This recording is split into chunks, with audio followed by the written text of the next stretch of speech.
在我们这个老家种地嘛，往过走的时候他已经拦了一次，他离我那么近，然后我就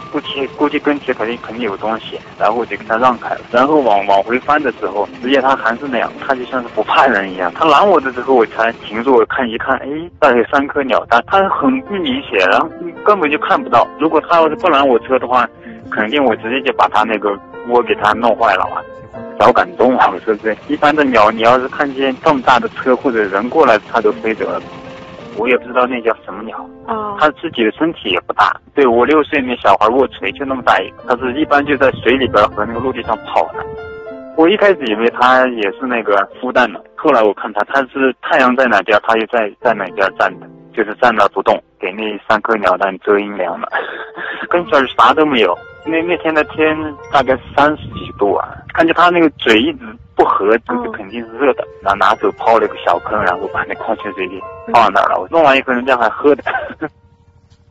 后来就直接绕开了。我说那边都空开，然后我就快算了，